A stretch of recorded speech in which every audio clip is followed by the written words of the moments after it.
안녕하세요. 시사 팩토리 자매 방송 정치 팩토리 그 두 번째 방송입니다. 벌써 한 해가 저물어 가고 있습니다. 오늘의 당신은 안녕하십니까? 날이 많이 추워지고 있는데 따뜻한 뉴스는 나오질 않고 있네요. 최근 조국 전 법무부 장관의 부인 정경심 교수의 1심 공판이 나왔고 윤석열 검찰총장의 업무 복귀, 이로 인한 검찰총장의 탄핵이냐 대통령의 탄핵이냐라는 이야기가 나오고 있습니다.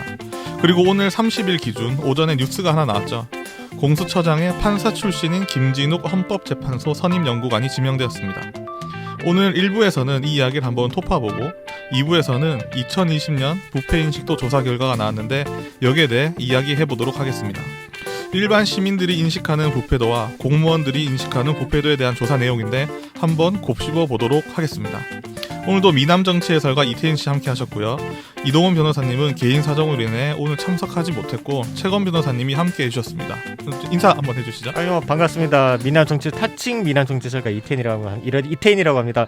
나올 통해서 인사드리다가 저번 주부터 이렇게 또 인사드리고 있죠. 네, 청취 잘 부탁드립니다. 예, 안녕하십니까, 최건 변호사입니다. 제 지난주 방송에도 제 수식어 붙여달라고 말씀드렸는데 네네네. 수식어가 없네요. 다음 주까지 저희가 한번 노력해 보도록 하겠습니다. 멋있는 걸로 부탁드립니다. 네, 알겠습니다. 그럼 오늘 본격적으로 한번 시작해 보도록 하겠습니다. 첫 번째인데요. 정경심 교수의 판결 각자 어떻게 보시는지 한번 좀 물어보고 싶네요. 저는 어느 정도 예상은 하긴 했어요. 이게 어쨌든 그 전에 앞서서 이런 입시 비리만 있는 게 아니라 주식 관련해서 그거에 대해서는 저는 어느 정도 좀 무겁게 나오지 않을까라는 생각을 했고, 저는 예상했던 만큼은 나온 것 같아서 크게 이변은 없었던 것 같습니다. 저는. 네. 변호사님은 어떻게 보시나요? 이게 사실 그러니까 조금 이 점에 대해서는 제 개인적인 생각일 수도 있지만. 유무죄 관련해서는 이미 어느 정도 그냥 판단이 내려졌다고 보고 양형 문제였는데 근데 지금 재판부에서도 제가 판결문을 정확히 읽어보지 않아서 말씀드리긴 뭐하지만 그 요지 중에 하나가 공소 사실을 인정을 하고 반성을 해야 사실 거기다 형을 감경해 주는데 끝까지 부인을 했고, 그리고 그 소명 내용 자체가 제가 보기에는 조금 상식적으로 이해 안 가는 부분이 흔히 말하는 괘씸죄가 좀 발동했다고 보시나요? 양형을 보통 양형을 정할 때 재판부에서 양형을 할 때 장량 감경을 한다는 거는 인정하고 반성을 하면 형의 2분의 1까지 감경할 수 있는데 이런 점이 사실 끝까지 공소 사실을 부인했을 뿐만 아니라 또 소명 자체가 좀 어느 정도 납득이 돼야 되는데 사실 조금 납득이 안 되는 부분 제가 판단하기엔 좀 있었지 않나 싶습니다. 그러면 지금 현재 민주당 쪽에서는 이 재판부도 탄핵해야 된다, 이 재판부도 정말 잘못되었다라고 얘기를 하는데 이런 부분에서는 어떻게 생각하시나요? 이게 좀 타이밍이 왜 그랬는지 모르겠지만 이 판결이랑 같이 나온 게 있었죠. 어떤 지금 판결이죠? 이제 서울시장으로 유력하게 거론되고 계시는 이제 그분께서 전부 다 무죄가 나오셨잖아요. 맞아요. 그거랑 같이 나오니까 이게 사법부에서, 그러니까 야당의 팬들의 입장에서는 사법부가 정의구현했다. 하지만 여당에서는 사법 적폐다, 청산해야 된다, 이렇게 대립구도가 생성이 되었거든요. 그래서 판사 이름이 실검에 오르고 이런 상황인데 되게 민주당 입장에서는 되게 납득되지 않는, 왜냐면은 우리 나 씨 같은 경우에께서는 어쨌든 서울시장을 바라보고 계시지 않을까라는 생각이 들고 아들 사진을 같이 올리시면서 그렇죠.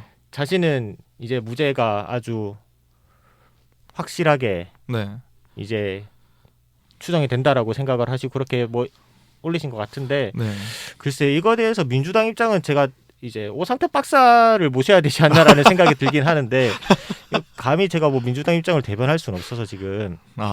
그러면 국민의힘 측에서는 이걸 어떤 걸로 보고 있나요? 전 국민의힘을 대변해서 나온 게 아니라 오늘 변호사로서 말씀드리면 사실 저는 조금 이 전제가 좀 잘못됐다고 생각하는 게 이 시기에 탄핵이라는 거는 정치적 판단이 들어가는 문제가 아니라 헌법에 규정되어 있는 거는 헌법과 법률에 위반됐을 경우를 사실 탄핵 사유가 됩니다. 탄핵 사유가 없다 이렇게 얘기하고 있는 게 그리고 여태까지 헌법재판소 결정에 따르면 헌법이나 법률에 위반된 경우 중에서도 첫째 직무와 관련돼야 되고 또 그리고 직무 수행을 하기에 현저히 곤란할 정도의 중대한 사유가 사실 있어야 되는데 과연 이 경우에 그러니까 쉽게 얘기해서 정책적이나 정무적인 경우에는 그 고려가 되지 않는다고 여태까지 여태까지 그런 내용이 여태까지 헌법재판소 결정이었습니다. 근데 과연 이 경우가 탄핵 사유인지 사실 그게 조금 좀 의문스럽습니다. 그래서 이게 뭐 여당도 그렇고 야당도 그렇고 조금 마음에 안 들면 정가의 보도처럼 뭐 탄핵을 시켜야 된다 이러는데 이 자체가 우선 탄핵 사유가 되지도 않고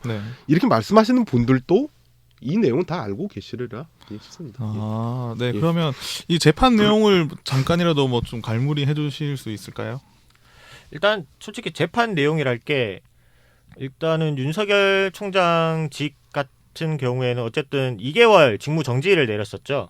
네. 2개월 직무 정지를 내렸었는데 이제 법원에서는 그 직무 정지 내린 효력을 정지한다. 그러니까 그 2개월 직무 정지 내린 거를 그러니까 그 내용 말고 정경심 1심 재판. 저게 첫 번째 질문 드렸던 거. 네네. 정경심 재판 같은 경우에는 뭐 많죠. 이제 뭐 자녀에 관한 이런 입시 비리부터 해서 솔직히 처음에는 이제 청년들이 붕괴산 내용은 이제 입시 비리였죠. 근데 실질적으로 이제 법원에서 중점적으로 다룬 내용은 이제 주식에 관해서 그런 내용이 중점적으로 다뤄졌던 것 같아요. 사모펀드 문제도 얘기가 많이 나왔었는데 뭐 어떤 거는 유죄, 어떤 거는 무죄 이렇게 나왔더라고요.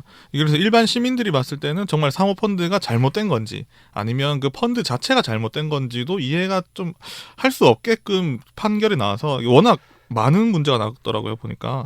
제가 보기에는 그러니까 재판부가 15개 가운데서 11개 혐의를 유죄로 인정했습니다. 그러니까 실제로 그러니까 입시 비리와 관련됐다면 사무소 위조 및 사무소 위조 동행사죄만 처벌되는데 이 외에 그러니까 아까 말씀하신 것 관련해서 사모펀드 가운데서도 그러니까 사모펀드 자체는 유죄를 인정을 했는데 그 자금을 횡령했다는 부분에 대해서 무죄를 선고했기 때문에 예 그렇습니다. 그렇기 때문에 왜 뭐 일부 이 판결을 비판하는 측에서는 왜 4년이란 좀 중형을 선고됐는데 뭐 입시 비리에만 국한해가지고 4년 선고한 것이 아니라 그거 외에 그 사모펀드 관련한 여러 가지까지 고려해가지고 양형을 정한 거기 때문에 그렇게 양형이 굉장히 중요한 건 아니라고 생각합니다. 그렇죠. 아까 청년들의 분노와 그리고 입시 비리 때문에 일어난 청년들의 분노 그리고 미공개 정보를 이용한 사모펀드를 한 것 때문에 아마 법원에서 유죄를 판결 난 것 같다 얘기를 한 것 같고요. 그리고 일반 시민들이 바로 또 청와대 청원을 올렸어요.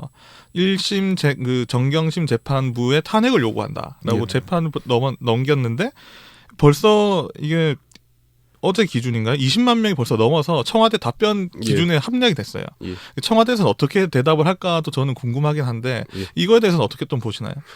제가 아까 말씀드렸다시피 사실 뭐 지금 여당을 지지하는 지지자분들께는 사실 마음에 안 들 수도 있는데 이 건 같은 경우는 사실 탄핵 사유가 아닙니다. 제가 보기엔 탄핵 사유도 아니고 그리고 그 여당 의원님들 중에서도 탄핵을 주장하시는 분, 그러니까 탄핵 그 소추를 주장하시는 분들도 어차피 헌법재판소에서 탄핵을 인용한 결정을 내리라고는 기대하지 않으실 걸로 제가 알고 있습니다. 근데 이런 주장을 하는 사실 그 기저에 깔린 주장이 탄핵 소추가 발의되고 국회에서 의결이 되면 그 법원 그러니까 헌법재판소 결정 날 때 동안 직무집행이 정지됩니다. 그래서 사실상 그가 징계 2개월이랑 동일한 효과를 누릴 수 있는 것이 아닌가 이런 취지로 아마 말씀하신 것 같은데. 그럼 법조계에서도 그렇게 계속 판단하고 있는 건가요? 그러니까 이 경우는 모르겠습니다. 제가 모든 변호사를 말씀한 건 아니지만 탄핵 소추가 그러니까 그 탄핵 사유가 되지 않는다는 데에서는 큰 이견은 없는 걸로 알고 있습니다. 그러니까 이 경우가 그러니까 조금 그러니까 헌법에는 해임 건의도 있고 그러니까 두 가지가 있습니다. 해임 건의 같은 경우에는 근데 문제는 해임 건의 같은 경우는 검사는 그 대상이 아니죠. 국무위원이나 이런 분들이 대상인데 이 경우에는 그러니까 법률이나 헌법 위반 없이 다른 사유로도 사실 해임 건의를 할 수 있는데 그러니까 탄핵 같은 경우는 아까 말씀드렸다시피 헌법과 법률이 위반되고 그것도 직무 수행과 관련해서 중대해야 되는데 이 경우가 사실 해당이 되는지 이게 조금 의문입니다, 사실. 그럼 정말 일반 시민들이라기보다는 민주당을 지지하시는 분들이 정말 흔한 표현으로 열이 받아서 그냥 청원을 올렸는 게 아닌가 싶은 생각도 들거든요. 제가 보기엔 사실 왜냐하면 그분들 입장에서는 그러니까 윤석열 총장을 제어하고 싶은데 제어할 수 있는 마땅한 수단이 없으니까 사실 그런 주장을 하신 걸로 보입니다. 근데 제어할 수 있는 수단은 단 한 가지입니다. 사실 해임을 하면 됩니다. 해임을 하면 되는데 근데 왜냐면 뭐 제가 해임을 하라는 게 아니라 그렇죠. 해임을 하자니 이 정치적 부담이 있으니까 해임을 못하고 다른 수단으로 사실 내보내려고 하시는 것 같은데 그래서 제가 좀 뭐 이건 정치적인 얘기지만 사실 조금 떳떳하지 못하다. 만약에 윤석열 총장이 잘못했으면 해임시키면 되지 않느냐 뭐 이런 주장을 하고 있습니다. 예. 어쨌든 근데 그 민주당 소속 의원이죠. 이수진 전 판사 출신 의원께서는 이제 이게 선고가 과하다고 1년이면 충분해라고 말씀하셨어요. 이 부분에 대해서는 혹시 어떻게 생각하세요? 이게 항소심에서는 정상적이고 상식적인 판결이 나오기를 기대한다라고 말씀을 하셨거든요. 예. 그 양형 문제에 대해서는 사실 그게 그 양형을 정하는 건 사실 여러 가지 요인이 있기 때문에 딱히 죄만 그게 아니라 흔히 말씀드려서 피고인의 태도라든가 피고인의 그 법정 수행 그러니까 수행 당시에 그런 여러 가지 모습을 그리고 뭐 정경심 교수는 해당 사항이 없겠지만 정과 유무도 사실 판단이 되고 기준이 되기 때문에 여러 가지 요소를 놓고 판단을 합니다. 그리고 아까 그 이수진 의원님께서 1년이 그러니까 1년이면 된다는 얘기는 입시 비리 관련해서 사실 그렇게만 해도 될 수도 있겠죠. 그리고 근데 이거는 사실 여러 가지 15개 혐의 중에 11개가 인정이 됐고 그리고 제가 아까도 말씀드렸지만 그 부인하고 인정을 못 한다고 하고 있고 그리고 그 해명 내용 자체가 부인을 하더라도 어느 정도 납득이 돼야 되는데 사실 제가 보기에는 납득이 좀 되지가 않습니다. 그런 점이 많이 고려됐고 그리고 이 법정 외에서 그러니까 법정과 관련된 증인들을 흔히 말해서 조금 안 좋은 내용으로 SNS에 올리면서 공격을 하고 이런 것 자체가 사실 여러 가지 양형을 그 정하는 기준 중에 하나인데 여기에 사실 해당돼 가지고 사실 좀 중형이 선고된 것 같습니다. 예. 이게 보니까 이게 정말 첨예하게 갈리는 것 같아요. 이게 여당을 지지하시는 분들과 야당을 지지하시는 분들을 받아들이는 온도 차는 정말 적도에 있는 그 사람들과 남극 북극에 있는 사람들과 이렇게 갈리고 있는데 이게 법조 판결 보시는 뭐 변호사분들이나 판사 측에서는 어떻게 뭐 얘기가 돌아가는 내용은 정확히 모르나요? 그 사실 법조인들은 사실 그러니까 이 거기에 대해서 좀 조심스럽습니다. 재판부 결정, 그러니까 재판부의 그 내용에 따라서 좀 조심스럽게 뭐 과하다 이런 얘기는 사실 잘 안 하는데, 그러니까 유무죄 관련해서 어느 정도 얘기를 할 수 있는데, 아까 말씀드렸다시피 양형을 정하는 게 한 가지 요소가 아니라 여러 가지 요소를 고려하기 때문에, 그러니까 쉽게 얘기해서 뭐 그 소송 기록을 모두 보지 않은 이상 이게 적정하다, 적정하지 않다는 말씀을 드리긴 뭐하지만, 근데 이렇게 보는 분들도 사실 좀 있습니다. 아까 뭐 그러니까. 만약에 이 판결을 비판하신 분들은 그러니까 입시부리 그러니까 흔히 말해서 뭐 이거 관련해서 뭐 좀 만약에 저 그 변호사들 분 중에서도 친여당 성향이신 분들은 이게 문제가 아니라 이 입시비리 하나 잡으려고 개인을 털었다. 그냥 신상털기식 수사를 해가지고 거기에 말미암은 판결이다. 이렇게 비판하시는 분들도 사실 있습니다. 타이밍이 너무 절묘하긴 했죠. 이게 수사가 들어간 시점과 그리고 조국 전 법무부 장관이 이제 그 청문회 하는 기간 중에 수사가 바로 들어갔기 때문에 아마 여당 측을 지지하시는 분들은 처음부터 잘못되었다라고 얘기하시는 분들도 있고 야당 측은 너 그렇게 깨끗하게 살았냐 한번 보자라는 식으로 기다렸다고 볼 수도 있고요. 그리고 뭐 이런 얘기들 많이 하지 않습니까? 사실 전 이 주장에 대해서는 아까 전처럼 동의하지 않는데 누구든지 털어가지고 안 나온 사람은 없다. 그러니까 한 사람 인생을 그러니까 그 조국 장관 또 그렇게 SNS 그렇게 올린 걸로 알고 있는데 한 사람 인생을 그러니까 탈탈탈 털어서 여기 걸리는 게 없는. 그러니까 신상털기식 수사다. 이런 비판이 나오곤 있긴 합니다. 근데 거기 관련해서는 근데 사실 조금 아까도 말씀하셨지만 그러니까 본인이 뭐 어차피 본인이 하신 얘기랑 상반된 얘기거든요. 여태까지는 뭐 그렇죠. 그러니까 뭐 요새 무슨 성경처럼 진리가 구조국 SNS가 진리라고 하는데 조적조라고 하죠. 예, 그렇죠. 그렇습니다.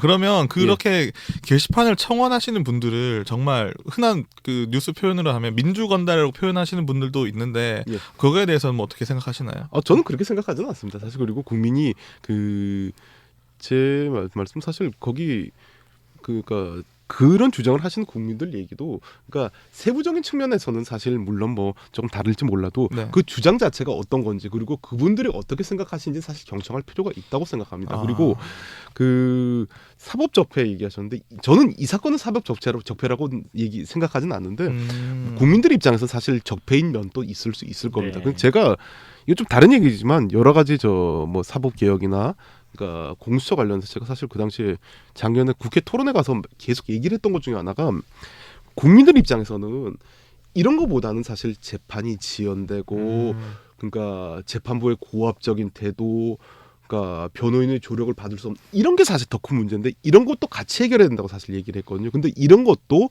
국민들 입장에서 사법 적폐로 느낄 수 있지 않나 이렇게 생각합니다. 예. 그럼 명확한 기준은 없네요. 다 받아들인 온도차가 다 다르기 때문에. 예, 근데 그러니까 이게 사실 좀 그렇습니다. 그리고 이 청와대 이 국민청원 게시판 자체가 사실 이게 법적인 이런 걸 떠나서 조금 제 개인적으로 사실 그렇게 순수하지 않다고 사실 생각하는데 그리고 그러니까 흔히 말해서 이용하는 분들이 모든 국민들이 이용하는 게 아니라 실제로 여당 지지자들이 많이 이용을 하고 또 그분들이 자신의 여론을 형성하고 그 의사를 배출하는 수단이 됐는데 그렇습니다. 그래서 뭐 그 관련해서 어떤 의미인지는 사실 조금 참고를 하되 그걸 뭐 그대로 받아들이지는 않아야 된다. 네. 그리고 이게 그날 참 중요했죠. 12월 24일인데 정경심 교수의 1심 공판과 동시에 윤석열 총장 징계 건이 나왔어요. 그래서 이게 정말 어떻게 보면 사법 적폐라고 표현하진 않지만 사법부의 약간 노림수가 아닐까라고도 생각이 들거든요. 여기에 대해서는 좀 어떻게 생각하세요? 윤석열 검찰총장의 그 징계가 같이 나온 결과건에 대해서. 그 사실 이 우선 이 징계 그 당시에 뭐 그 파면 얘기도 나오고 그런데 정직 2개월이 나오지 않습니까? 근데 그 징계 사유 중에서 일부가 조금 모르겠습니다. 이건 뭐 제 개인적인 생각일지 모르겠지만 일부는 사실 징계 사유가 되지도 않고 징계 사유라고 하려면 좀 명확하고 명백해야 되는데 그래야 사실 피혐의자가 수용을 하고 납득을 하는데 그러니까 뭐 쉽게 얘기해서 그러니까 국회 그 상임위에서 정치를 할 거냐 거기서 대답하지 않았다는 이유만으로 그렇죠. 뭐 정치적 중립 의무 위반이다 이런 건 사실 조금 억지에 가깝죠. 좀 그러다 보니까 이런 점도 우선 그 징계 사유가 그만큼 존재하지 않는다는 점도 물론 여기에서 고려된 것도 아닌가 싶고요. 또 두 번째는 검찰총장은 이게 사실 중요하지 않나 싶습니다. 그 실체적 내용보다도 그 임기제 사실 공무원입니다. 임기적 공무원인데 이 정직을 2개월하고 그러니까 그 이런 정직을 하는 식으로 이렇게 계속 이렇게 한다면 이 임기제를 둔 취지에 반하지 않나. 그리고 2개월 동안 만약에 정지가 된다면 사실 그러니까 그 정직이 끝난 다음에도 얼마 남지가 않았거든요. 그렇기 때문에 사실 임기제를 둔 취지에 반하지 않나 이런 여러 가지 점을 고려해가지고 그 결정을 내린 것 같습니다. 그러면 이게 어쨌든 서울행정법원에서 있었잖아요. 이 판단이 혹시 그러면은 법조인들 사이에서 어쨌든 혹시 이게 호불호가 많이 나뉘는 판단이긴 한데 뭐 물론 그러니까 민주당 입장에서 그리고 국민의힘 입장에서 법조인들 사이에서도 물론 이게 의견을 내는 게 조금 조심스럽게 하겠으나 이것도 5대5로 갈리는지 아니면 한쪽에 좀 더 많이 실리는지 그게 좀 궁금하네요. 법조인들 사이에서는. 제가 모든 법조인을 대표하는 게 아니어서 조심스러운데 근데 이거는 분명합니다. 왜냐하면 사실 저도 징계 관련해서 사건을 하지 않습니까? 징계 관련 사건하고 징계위원회도 가봤고 제가 대신해서 뭐 가보기도 했는데 이 징계 사유 자체가 그러니까 이거는 모든 법조인들이 아마 동의하지 않나 싶습니다. 징계 사유 자체가 명백하고 명확해야 된다고 명확해야 되고 그리고 이 관련해서 그러니까 쉽게 얘기해가지고 그 여러 가지 점으로 해석되어서도 안 되고 피혐의자가 납득해야 된다는 것에서는 모든 사람들이 동의를 하는데 과연 이 건이 이런가 거기에 해당되느냐 거기에 대해서는 그렇게는 생각하지 않는 것 같습니다. 물론 뭐 여태까지 좀 변호사들 중에서 그러니까 여당을 좀 지지하시는 분들 같은 경우는 윤석열 총장의 행보에 대해서 비판하시는 분들이 있는데 이 사건 징계에 관련해서는 사실 조금 별다른 이론은 없는 걸로 알고 있습니다. 이게 저 페이스북을 봤을 때 김두관 의원이 법원이 황당한 결정을 했다. 정치검찰 총수, 법관 사찰 주범, 윤 총장이 복귀했다. 국민이 선출한 대통령의 권력을 정지시킨 사법 쿠데타와 다름없다라고 글을 썼어요. 그렇게 그러면 이 이후에 윤석열 검찰총장은 어떤 행보를 걸을까 뭐 생각해 보신 적 있으신가요? 사실 뭐 이거는 뭐 제가 사실 전문 분야가 아니라서 쉽게 말씀드리면 뭐하지만 윤석열 총장님 같은 경우는 지금 조금 여러 가지 점을 좀 고려하실 것 같습니다. 지금 왜냐하면 사실 이 차기 지지율 조사에서 1위를 대선 후보 지지율 최근에 1위가 나왔었죠. 그리고 사실 현재 검찰총장이 1위를 달린다는 것 자체가 사실 이건 굉장히 좀 전례를 찾기 어렵고 앞으로도 나오지 않을 것 같습니다. 근데 이 인기라는 게 과연 그 직을 그만두고 자연인으로 돌아갔을 때도 과연 이게 그렇죠. 이어질까? 그런 얘기를 많이 하더라고요. 지금 만약 이 지지율 자체가 저는 뭐 사실 윤석열 총장님 대해서 우리 좋게 생각한 사람 중에 하나인데 이런 인기 자체가 그 개인을 좋아하거나 검증이 되거나 이게 아니라 흔히 말해서 문재인 정권이랑 제일 맞서서 싸운 사람이다 이렇게 사실 지지라는 게 크죠. 근데 자연인으로 돌아가면 사실 그게 없어지는 거거든요. 예전에 약간 안철수 현상 같은 그런 맞습니다. 느낌. 그러니까 이게 안철수 전 의원도 그 대통령 선거에 나오지 않았을 때는 지지율이 엄청 높았다가 실제로 당에 들어가고 나서는 지지율이 팍 떨어지는 그런 거가 좀 느껴지지 않을까 저도 그렇게 생각은 드는데 그러면 뭐 법조계 쪽에서는 만약에 검찰총장이 대통령이 된다. 라고 해서 뭐 별 다른 내용 의견 같은 건 없나요? 그 사실 뭐 보통 그런 얘기라 뭐 그렇지로 얘기를 합니다. 뭐 검찰총장이나 대법관이나 이런 분들은 사실 그 선출직이나 이런 건 안 나오시고 하는 게 사실 보통 그래서 뭐 대법관으로 나오신 분들 같은 경우 변호사 개업도 안 하시는 경우가 하시는 분들도 있습니다. 근데 뭐 하신다고 비판하는 게 아니라 안 하시고 뭐 후학을 양성한다던가 그럼 사실 뭐 훌륭하다고 박수 쳐드리고 뭐 이런 건데 이런 분위기인데. 그 검찰은 조금 다르긴 하다마는 그렇게 총장을 하신다는 게 이게 뭐 제 입장에서 모르겠는데 그게 뭐 여태까지 전례로 보면 사실 그런 경우가 흔하지 않아가지고요. 알겠습니다. 그러면 이 판결에 대해서 이제 흔히 여당 지지자들은 검찰총장을 탄핵해야 된다. 그리고 야당 지지자들은 이 결정에 대해서 대통령까지 탄핵감이다라고 한 그 의원이 계셨어요. 김기현 의원님. 제가 그래서 그 발언, 페이스북에 글을 쓰셨더라고요. 그 발언을 보니까 윤석열 검찰총장 징계를 법원이 정지하라고 내린 판결에 대해 사실상 탄핵을 당한 대통령이다라고 표현을 하셨어요. 김기현 의원님께서. 여기에 대해서는 좀 어떻게 생각하시나요? 사실 뭐 김기현 의원님 제가 SNS 보지 못해서 모르겠다마는 정치적인 사실 얘기시겠죠. 왜냐면 아시다시피 현실적으로 탄핵 소추가 되려면 그러니까 제적의원 3분의 1 이상 발의해서 그러니까 대통령 같은 경우는 3분의 2 이상 의결을 해야 되는데 사실 현실적으로 뭐 그렇죠. 불가능하죠. 현재 상태에서는. 검사 같은 경우는 3분의 2 그러니까 과반수니까 가능할 수는 있지만 그거는 뭐 사실 뭐 소추 의결을 한다고 하더라도 헌법재판소에서 인용될 가능성이 굉장히 낮고 그 문재인 대통령 같은 경우는 사실 현실적으로 아예 불가능합니다. 그러니까 발의도 안 됩니다. 쉽게 얘기해서. 그렇기 때문에 그런 거고 이게 또 아시다시피 제가 아까도 말씀드렸지만 이거는 뭐 제가 알지 못해서 할 수도 있지만 과연 문재인 대통령이나 윤석열 총장이 헌법과 법률을 위반한 그리고 직무를 수행하기 어려울 정도의 중대한 사유가 있느냐. 그거에 대해서 한번 찾아봐야 될 것 같기도 하고. 그리고 저는 좀 이렇게 생각하는 게 그러니까 이게 참 탄핵 얘기가 계속 나오는 게 저번 정권이 사실 탄핵이 나왔고 그리고 저저번 정권이 탄핵이 탄핵이 의결됐지만 뭐 좀 기각이 돼가지고 다시 하시긴 했지만 이런 역사가 저는 좀 반복돼서는 사실 안 된다고 생각하는 사람 중에 하나입니다. 그게 이게 그러니까 좀 탄핵 소추라는 게 아까 말씀드렸다시피 사유가 있어서 법률이나 헌법 위반한 중대한 경우에 하도록 규정을 했는데 지금 어떻게 보면 자신의 마음에 안 들고 그리고 뭐 흔히 말해서 조금 불복수단 하나로 변질되는 게 아닌가 하는 사실 좀 우려가 있습니다. 그래서 그거는 바람직하지 않고요. 일부의 총 주제가 아마 내 의견에 맞지 않으면 모두 다 탄핵. 아마 그렇게 되지 않을까 싶은데 여기에 대해서는 이태인 해설가님 어떻게 좀 생각하시나요?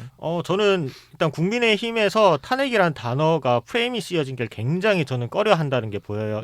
어떻게든 이 프레임 자체를 걷어내고 이 프레임을 다른 상대한테 전가를 하고 싶은데 그게 아마도 자기네들이 이렇게 전가를 했을 때 효과 있는 분은 역시 문재인 대통령이 아닌가라는 생각이 들면서 김기현 의원이 확실히 정치적 의도로 그렇게 발언을 했다고 저도 보고 있고요. 그래서 근데 저는 그 프레임 씌워진 게 절대 안 벗겨질 거라고 생각을 하고 있습니다. 그러면 정말 극성 지지자들은 김기현 의원의 발언이 더 믿음으로 신뢰로 다가갈 수 있다. 그런 느낌이신 건가요? 이런 거 아닌가 싶습니다. 나도 당했으니까 너도 당해봐. 아. 네. 이게 바람직하냐? 이거는 아니다. 청취자 여러분 판단에 맡기겠습니다. 네, 알겠습니다. 오늘 총 3가지 주제로 얘기를 했었는데요. 정경심 교수의 판결은 민주건달도 사법 적폐도 아니다. 이렇게 저희가 결론을 내렸고요. 그리고 윤석열 검찰총장의 차후 행보는 아직까지 미지수지만 어떻게 될지는 모르겠다. 그리고 정말 이분이 검찰을 그만두고 나왔을 때 대선까지 나올까도 아직 미지수다.